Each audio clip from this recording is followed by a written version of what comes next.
Hi hello welcome to our channel. నేను మీ సిరి. ఈరోజు మనం చెప్పుకోబోయే కథ మిసెస్ అగస్త్య పార్ట్ 80. కథలోకి వెళ్ళే ముందు వీడియోని లైక్ చేసి హైప్ చేయడం మర్చిపోకండి ఫ్రెండ్స్. ఇక కథలోకి వచ్చేయండి. నేను అటువైపు తిరిగానా లేదా తొంగి చూశాడు. నేనైనా తన వైపు చూడలేదు. నా మీద నుంచి నా పక్కకు వచ్చేశాడు అగస్త్య. నన్నే చూస్తూ కళ్ళెగరేశాడు. నేను మూతి తిప్పాను. ఈ ముఖం ఏంటి ఇలా మాడిపోయింది అని తను అంటుంటే, ఇప్పుడే కదా తమరి ప్రియురాలు గురించి విన్నానుగా, చాలా చాలా సంతోషంగా ఉంది అని వెటకారంగా అన్నాను. యాహ్! నాకు కూడా చెప్పినందుకు హ్యాపీగానే ఉంది. తన మాటలకు పెట్రోల్ పోసి తగలెట్టినట్టుగా ఉంది. అయినా నోరు మూసుకుని ఉన్నాను. కళ్ళు మూసుకున్నాను అలాగే. సెనోరిటా నా ముక్కు కొన మీద రాశాడు అగస్త్య. చెప్పు. మండిపోతుందా అని అంటున్న తన మాటలకి ఉలిక్కిపడి కళ్ళు తెరిచి చూశాను. ఆ ఏంటి అన్నాను తడబాటుగా. అదే బయట ఎండలుగా ఉన్నాయి కదా, అదే అడుగుతున్నాను అని అన్నాడు అగస్త్య. ఉహుం, బాగానే ఉంది అంటూ బెంగగా అనిపిస్తుంటే తనకి దగ్గరగా జరిగి తన మెడవంపులో ముఖం దాచుకున్నాను నేను.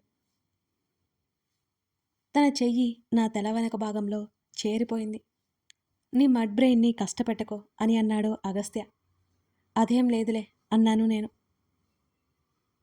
నాటకాలు వేయకు. ఇంతటి వరకు చెప్పు చెప్పు అని చావ కొట్టేసి ఇప్పుడేమో అలిగి కూర్చున్నావు, అందుకే నేను చెప్పను అన్నాను అని అగస్త్య అన్నాడు. ఆ మాటలకి అదేం లేదు కానీ ఏదోలా ఉంది నిజంగా.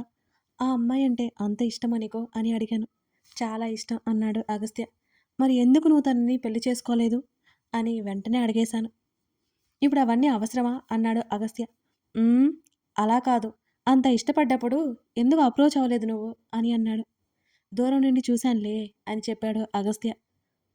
నేను ఆశ్చర్యంగా చూశాను తన్ని. అంత ప్రేమించినప్పుడు ఎందుకు తనని పెళ్లి చేసుకోలేదు అని కాస్త ఆవేశంగా అడిగాను. ఎందుకో నాకు బాగా ఏడుపొచ్చేసింది. తను వేరే వాళ్ళని పెళ్లి చేయి అనే ఆ ఊహే నాకు కష్టంగా ఉంది. తను చిన్నగా నవ్వుతూ నా ముక్కు మీద నుండి మరో కంటికి జారిపోతున్న కన్నీటిని వేలుతో తుడిసేశాడు. నేను తనని పెళ్లి చేసుకోలేదని ఎవరు చెప్పారు అని తను చెప్తుంటే పిచ్చి పట్టినట్లుగా అనిపించింది నాకు. అందుకు కాదు నాకు మండేది. ఒక్కడైనా సరిగ్గా చెప్పాడా? లేదే. అసలు ఏం మాట్లాడుతున్నావో నీకైనా అర్థమవుతుందా? పెళ్లి చేసుకున్నావా అంటే నేను నీకు సెకండ్ వైఫా? ఈ విషయం నాకు పెళ్ళికి ముందే ఎందుకు చెప్పలేదు నువ్వు? నన్ను మోసం చేశావు. నేను సెకండ్ హ్యాండ్ని పెళ్లి చేసుకున్నా అన్నమాట. అయ్యయ్యో దేవుడా, నా జీవితం ఎందుకయ్యా నాశనం చేశావు అని గది దద్దరిల్లేలా అరిచాను నేను.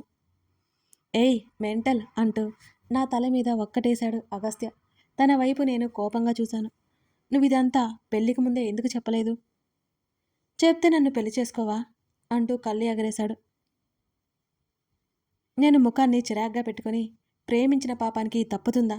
రోజు నిన్ను తిడతానో కొడతానో అలా గడిపేస్తానులే అనగానే నా మెడ పట్టుకుని దగ్గరికి లాక్కున్నాడు తను. అబ్బా రాక్షసుడా అని అరిచాను నేను. ఏంటి ఆ ఎక్కువ చేస్తున్నావు? అయితే నన్ను పెళ్లి చేసుకోవడం ఇష్టం లేదా? అసంతృప్తిగా ఫీల్ అవుతున్నావా అన్నమాట అంటూ సూర్సిగా నా కళ్ళల్లోకి చూసేశాడు అగస్త్య. ఎన్ని అనుకుంటే ఏం లాభం? ఈ జన్మకు నువ్వే, నెక్స్ట్ జన్మలో ఆ అమ్మాయి కంటే నేనే ముందు నిన్ను కనిపెట్టేస్తాను చూడు, నీకే కనిపిస్తాను అని కచ్చగా అన్నాను. ఏంటి, నెక్స్ట్ జన్మలో కూడా నీ మొహాన్నే చూడాలా అన్నాడు అదోలా ముఖం పెట్టి అగస్త్య. తన చెంప కొరికేశాను. ఏమైంది నా ఫేస్కి కోపంగా అన్నాను. ప్రతి జన్మ అంటే బోర్ కదా సెనోరిటా అని అన్నాడు తను. అయినా సరే ప్రతి జన్మకి నేనే నువ్వు, నీకే నేను, నాకే నువ్వు, ఇది ఫిక్స్ అయిపో అని విసుగ్గా ముఖం పెట్టి మూతి ముడుచుకున్నాను. నేను అలా ఉండగానే నా పెదవుల మీద ముద్దు పెట్టుకుని దూరం జరిగాడు అగస్త్య. నీకు ఎప్పుడు ఏమొస్తుందో అర్థం కాదే అన్నాను నేను నన్నే చిత్రంగా చూస్తూతాను. ఏడవకు, ఆ అమ్మాయివి నువ్వే, వర్షంలో కుప్పిగంతులు వేస్తున్న కోతివి నువ్వే అనగానే నేను ఆశ్చర్యంగా చూశాను. ఏంటి? అంతలోనే సంతోషం, ఆ సంతోషంతో నా కళ్ళు మెరిసిపోయా. ఏంటి నువ్వనేది అని సంభ్రమంగా అడిగాను నేను. అవును, నువ్వే. నీకు గుర్తులేదేమో, నాకు బాగా గుర్తుంది అబ్బాబా. ఏమున్నావు సెన్నరిట ఆ రోజంటూ నా ముఖం దగ్గరికి తన ముఖాన్ని ముందుకు తెస్తుంటే తన మూతికి చేతిని అడ్డుపెట్టాను. అరే సరిగ్గా చెప్పు, నిజంగానే ఆ అమ్మాయిని నేనేనా, లేకపోతే కోపంగా ఉన్నానని నా కోసం నువ్వు అబద్ధం చెప్తున్నావా అని తన వైపు ఆసక్తిగా చూస్తూ అడిగాను. నువ్వే అని నా చేతిని తీసి నా కళ్ళల్లోకి చూశాడు అగస్త్య. ప్రామిస్ అని అనుమానంగా చూశాను. నా చెంప మీద చేయి వేసి నువ్వే అన్నాడు. నాకైతే ప్రపంచాన్ని జయించినంత హాయిగా, సంతోషంగా ఉంది తన మాటలకి. ఆ సంతోషంతో గట్టిగా అరిచి, తన్ని కరుచుకొని, తన పెదవుల మీద మరింత గట్టిగా ముద్దు పెట్టుకున్నాను నేను.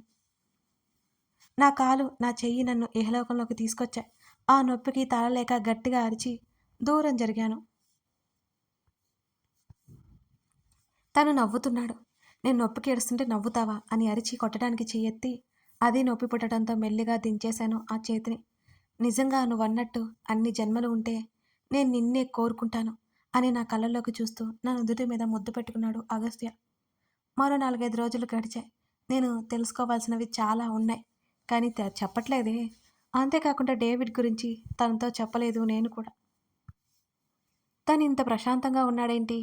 ఏమై ఉంటుంది? నాకు అర్థం కావడం లేదు నిజంగానే. మెల్లిగా నన్ను హాల్లోకి తీసుకొచ్చాడు అగస్త్య. ఈ మధ్య నాతో బామ్మ ఉంటుంది. బామ్మని కష్టపెడుతున్నందుకు చాలా ఇబ్బందిగా ఉంది. బామ్మ కాఫీ కలుపుకొస్తానని కిచెన్లోకి వెళ్ళింది. బామ్మ చేతి కాఫీ అంత బావుంటుంది. హలో మాస్టారు, నీతో చాలా మాట్లాడాలి. నాకు నువ్వు అన్నీ చెప్పి తీరాలి అన్నాను నేను. ఏం చెప్పాలి? ఫోన్లో నుండి తలని నా వైపుకు తిప్పాడు.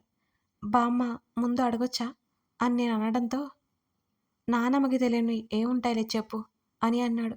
నేను డేవిడ్ ద్వారా తెలుసుకున్నవన్నీ తనకి చెప్పేశాను. తను ఆశ్చర్యపోలేదు. ఏంటి, ఈ విషయాలు నీకు ముందే తెలుసా అని మరింత ఆశ్చర్యంగా అడిగాడు. తెలుసు అనగానే నా కళ్ళు పెద్దవయ్యాయి ఒక్కసారిగా. సరే కానీ నువ్వు నన్ను అక్కడి నుంచి ఎలా తీసుకొచ్చావు? సరే కానీ నువ్వు నన్ను అక్కడి నుంచి ఎలా తీసుకొచ్చావు? తీసుకొస్తే డేవిడ్ ఊరుకున్నాడా?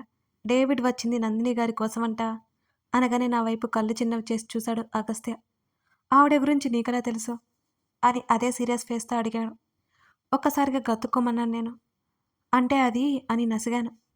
చెప్పు, తను గద్దించాడు. మా డాడీ అని నేను అనగా, నేను అని బామ్మ ఇద్దరం ఒకేసారి అన్నా. తను మా ఇద్దరి వైపు అనుమానంగా చూశాడు. ఇద్దరం ముఖముఖాలు చూసుకొని తల కొట్టుకున్నాము దొరికిపోయినట్టుగా. ముందు కాఫీలు తాగండి, తర్వాత మాట్లాడుకుందాం. ఆ క్షణం నన్ను బ్రతికించడానికి ఇద్దరి చేతుల్లో కాఫీ కప్పులు పెట్టింది బామ్మ. ఈ లోపం అబద్ధం అల్లే అన్నట్టు నా వైపు చూసింది మా బంగారు బామ్మ అనుకుంటూ. నేను కాఫీ తాగుతూ ఆలోచిస్తున్నాను ఇప్పుడు చెప్పబోయే అబద్ధం గురించి. ఇతగాడేమో ఆవలిస్తే పేగులు లెక్క పెట్టే టైపాయా. నా అబద్ధం పారుతుందా? అప్పుడప్పుడు తన వైపు దొంగల చూపులో చూస్తున్నాను నేను. ఏదో గుర్తుకొచ్చినట్లుగా నీకు ఒకసారి నేను లెటర్ రాసి పెట్టాను కదా అన్నాను మెల్లిగా. తన గుర్తులేనట్టు ముఖం పెట్టాడు. అదే ఆ రోజు నువ్వు కోపంగా ఉన్నావని లెటర్ రాసి పెట్టి వెళ్ళిపోయాను కదా, అలా తెలిసింది నాకు అని అనగానే నేను చూడలేదన్నాడు ఒకే ఒక్క మాట చెప్తూ. అంటే ఇన్ని నెలలు వృధానా? అప్పటి నుంచి తనకి ఈ విషయమే తెలియదా? మై గాడ్, ఇలాంటివి డైరెక్ట్గా మాట్లాడాలి, అందుకే ఈ లెటర్స్తో కాదు. అంటే ఆ రోజు తను నేను రాసిన మొదటి లెటర్ చూశాడు, రెండోది చూడలేదు. అబద్ధం. ఆ రోజు నీ చేతిలో నేను లెటర్ చూశాను అన్నాను. అందులో నేను ఒక్కటే చూశాను, రెండోది చూడలేదు అని అదే సీరియస్ ఎక్స్ప్రెషన్తో అన్నాడు అగస్త్య. బామ్మకైతే ఏమీ అర్థం కావడం లేదు. మా వాదన అయోమయంగా చూస్తోంది. నాకు అప్పుడే తెలుసు, అంకుల్ చెప్పారు అని గొనిగాను. తనేం మాట్లాడలేదు.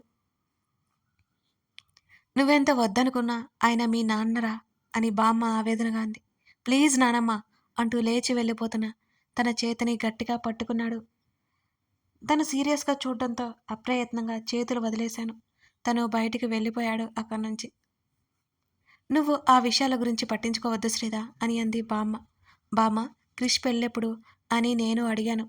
ఇంకో 2 రోజులే ఉంది అని బామ్మ అనగానే నేను ఆశ్చర్యంగా చూశాను బామ్మ వంక. మరి నువ్వేంటి ఇంకా ఇక్కడే ఉన్నావు అని ఆదుర్దాగా అడిగాను. నేను ఇలా వదిలేసి ఎలా వెళ్ళను నేను? వాళ్ళ గురించి నువ్వు దిగులు పడకలే, చాలా సంతోషంగా ఉన్నారు. క్రిష్ వచ్చాడు కానీ నువ్వు రెస్ట్ తీసుకుంటున్నావని నిన్ను లేపలేదు, వెళ్ళిపోయాడు అని చెప్పింది బామ్మ. చెప్పగానే నేను ఆశ్చర్యంగా చూశాను.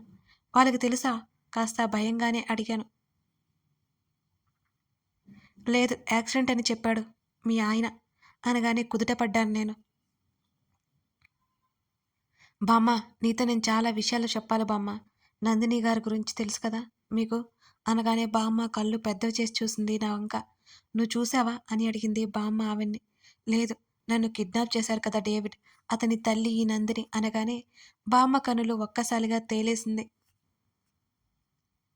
బాబోయ్ బామ్మ, కాస్త నేను చెప్పేది వినవే, నన్ను పూర్తిగా మాట్లాడనివ్వు, అప్పుడే షాక్లోకి వెళ్ళకు అంటూ నందిని డేవిడ్ మధ్య రిలేషన్ చెప్పాను. అప్పుడు గాని ఊపిరి పీల్చుకోలేకపోయింది. బామ్మ భయం కూడా అదేనేమో. ఒకవేళ డేవిడ్ అంకుల్ కొడుకు అయితే ఊహించలేకపోయింది బామ్మ. అసలు బామ్మ, నీ మనవడు అసలేం చేస్తున్నాడో చెప్పట్లేదు. నందిని గారిని కలిశాడు. ఆ విషయాల గురించి నీకేమైనా తెలుసా అని అడిగాను బామ్మ ముఖంలోకి చూస్తూ. నీకెందుకు అవన్నీ? నోరు మూసుకొని నీ పని నువ్వు చూసుకో, లేకపోతే రెస్ట్ తీసుకో. బామ్మ కసిరింది నన్ను. ఆ? నేను అయోమయంగా చూశాను బామ్మని. దెబ్బలు తగిలాయిగా, బుద్ధిగా రెస్ట్ తీసుకో.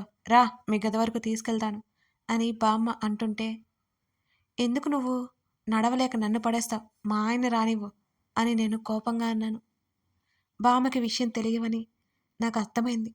నేను నాకు చెప్పట్లేదు ఈ బామ్మ. అప్పటి వరకు ఇక్కడే కూర్చుంటావంటే వాడు ఏ 4-5 గంటల తర్వాత వస్తాడో అని అంది బొగ్గలు నొక్కుంటూ బామ్మ. నువ్వు నందిని గారి గురించి చెప్పు, అప్పుడు వస్తాను నేను. అసలు నీ మనవడికి ఆవిడతో ఏంటి పని? నాకు తెలిసే వరకు నేను ప్రశాంతంగా ఉండలేను అని కోపంగా అన్నాను. కాసేపటికి మా రావణ వచ్చేశాడు. త్వరగానే వచ్చినందుకు నేను ఊపిరి పీల్చుకున్నాను.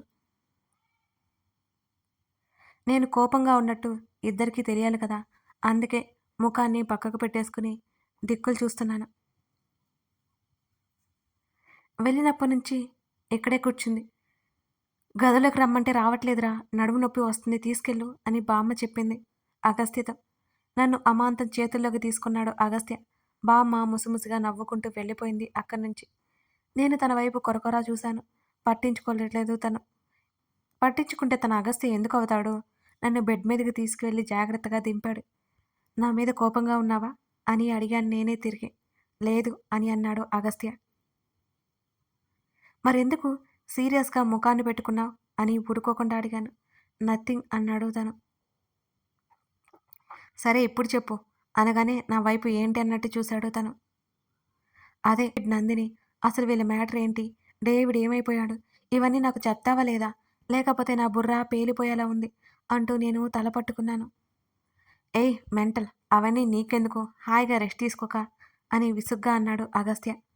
తన చేతిని పట్టుకుని లాగ్గా బెడ్ మీదకి పడ్డాడు. ఇప్పుడు గనక నువ్వు నాకు అసలు విషయం చెప్పలేదనుకో, నా ప్రాణం ఊరుకోదు అన్నాను నేను. సరే ఏం చెప్పాలి నీకు అని అడిగాడు తను. నిజానికి తనకు చెప్పాలనిపించింది, లేకపోతే నేను అడగగానే చెప్తాడా ఏంటి? నందిని గారు నీ దగ్గరికి ఎలా వచ్చారు అని అడిగాను సీరియస్గా. దాదాపు 2 months బ్యాక్ ఆవిడ నాకు కాల్ చేశారు. తను చెప్పగానే నేను షాక్ అయిపోయాను. ఏంటి, నీకు కాల్ చేశారా? అవును, ఆవిడ నాకు కాల్ చేసింది, కలవాలి అని చెప్పారు. అవునా, ఎందుకు అని ఆదుర్దాగా అడిగాను. అదే కదా చెప్తున్నాను, కాసేపు నోరు మూసుకొని కూర్చో. తన మాటలకి మూతి తిప్పి సైలెంట్గా చూస్తున్నాను నేను. ఆవిడ కాల్ చేసి ఇండియా వస్తున్నట్టు నన్ను కలుస్తానన్నట్టు చెప్పారు. నేను సరే అన్నాను.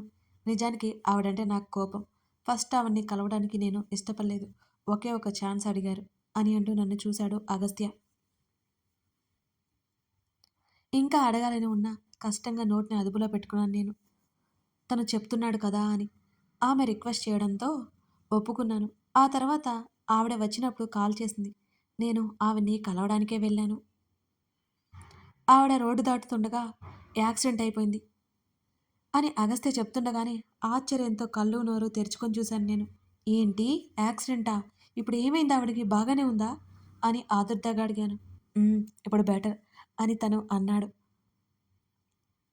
మరి డేవిడ్ ఆవిడ నీ దగ్గర ఉందని చెప్పాడు ఏంటి? ఆవిడ నువ్వు ఆవిడ నువ్వు కిడ్నాప్ చేసినట్టు మాట్లాడాడు అని అయోమయంగా చూశాను నేను. ఆవిడకి యాక్సిడెంట్ అయింది.